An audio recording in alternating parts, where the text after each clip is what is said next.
Ayan na sila. Sobrang na-enjoy niya yung tubig. Gusto niya kasi sa beach may mga waves. So sa susunod na pag-uwi namin sa Pilipinas, dadalhin ko to sa Palero, kaya sa La Union. Sobrang laki nung kaibahan ng beach dito at saka beach sa Pilipinas. Winner pa rin.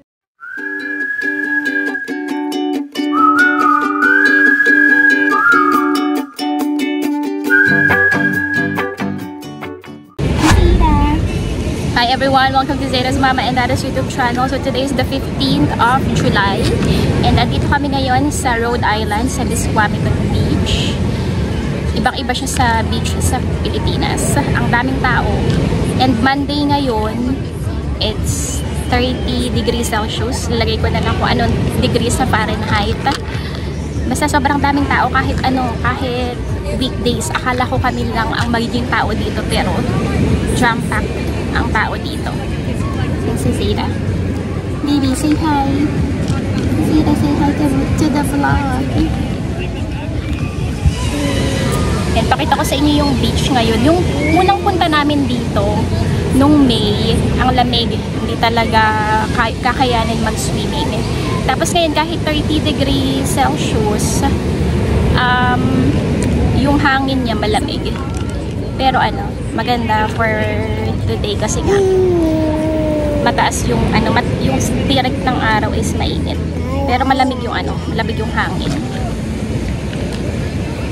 Nakita ko sa inyo yung beach ngayon ha. At saka kung gaano kadami yung tao. Nahiya akong mag-vlog kasi sobrang daming tao. So ayan si Zeta at ang kanyang dada. Swimming sila. Ako hindi ako magsiswimming. Oh my gosh. Ang lamig ng tubig. Love. Love. Love. The water is cold. Hi, Zeta. Ang lamig ng tubig. It's too much stuff. Yeah. Ang daming mga parang seaweeds. Natatakot si Zeta.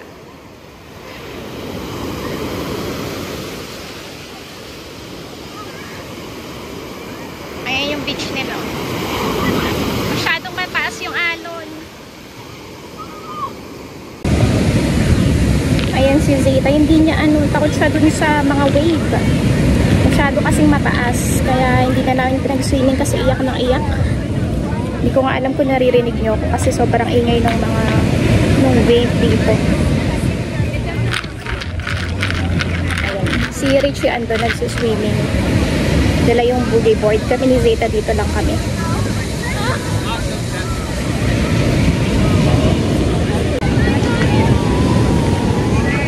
Sobrang laki nung kaibahan ng beach dito at saka beach sa Pilipinas.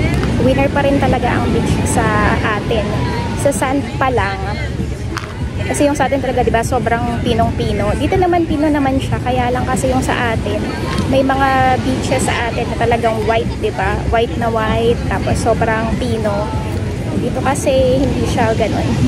Parang yung mga beach sa... Hindi ko alam. Sa may ibang part ng Batangas. Parang ganyan. Laiya. Kaso, ang daming dito, yung mga seaweeds. Tapos yun nga, hindi siya calm. Para siyang sa La Union na wavy. Pero ito pa lang kasi, well, dalawa pa lang naman yung beach na sige, nandun sa likod.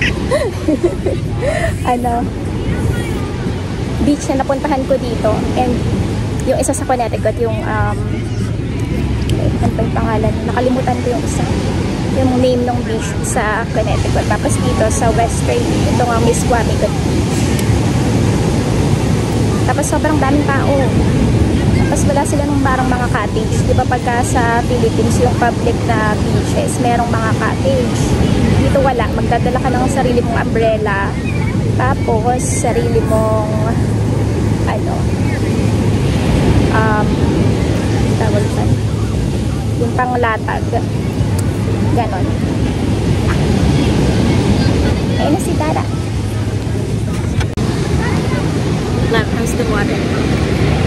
a little bit cold, but there's not enough like Flat. length. Yeah, there's not enough flat area.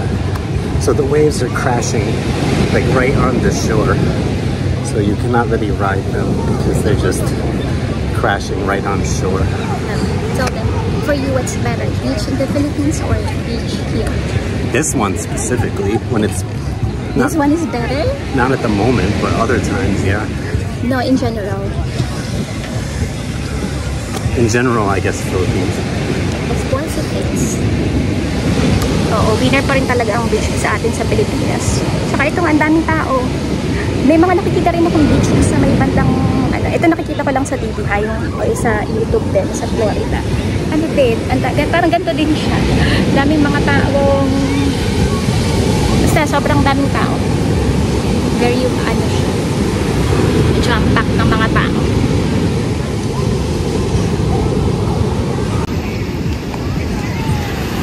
Ayan, o tingnan nyo, sobrang laki ng alon. Tapos yung color niya is hindi katulad nung sa color nung beach sa atin.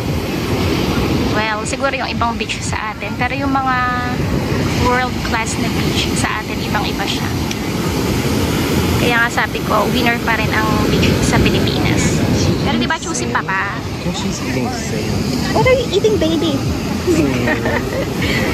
She's not. Diba? Ito lang kasi yung available na malapit sa amin. Tsaka okay naman. Ang maganda dito, hindi siya ganun kainit. Dahil yung hangin malamig siya. Yung sky niya color gray.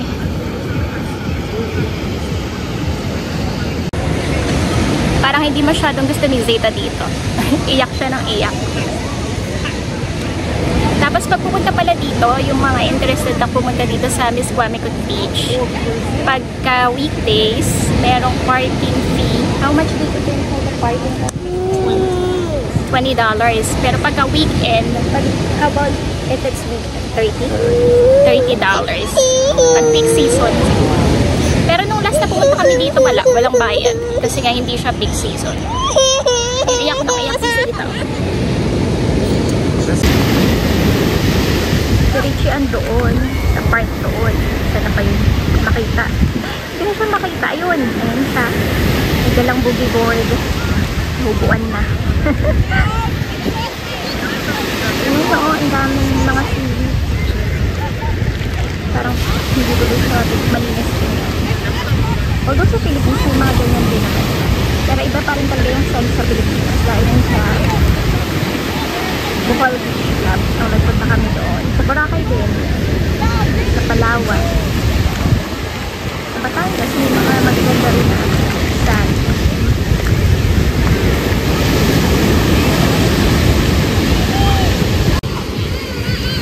And meron pa silang pa-music doon sa may banda doon. Ayan, ganyan ang itsura.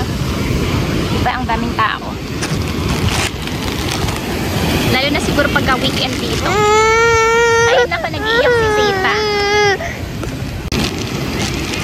Ayun na sila. Sobrang na-enjoy niya yung tubig. Gusto niya kasi sa beach may mga waves. So, sa susunod na pag-uwi namin sa Pilipinas, dadalhin ko to sa Palero, kaya sa La Union.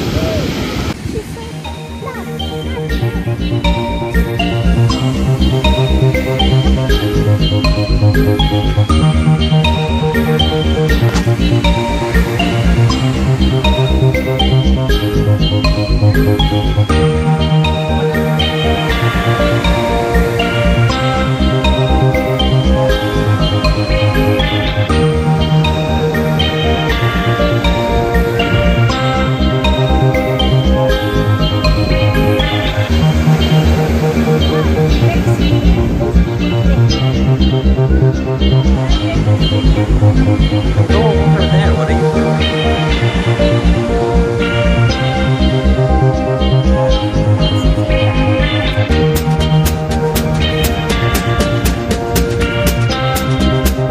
Maybe you don't like it, huh?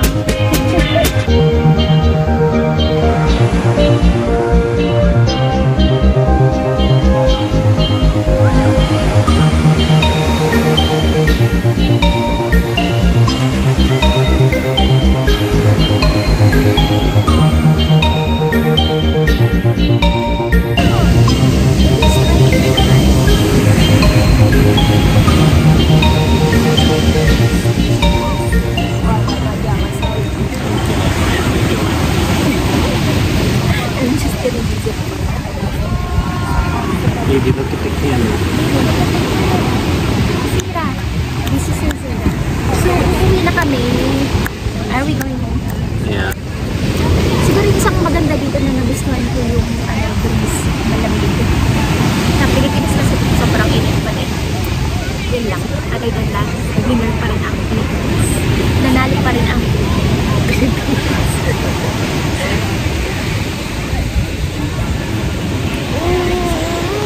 So, ayun lang po for today's video, guys. Thank you so much again for supporting Zayda's Mama and Dada's YouTube channel. Pauwi na kami.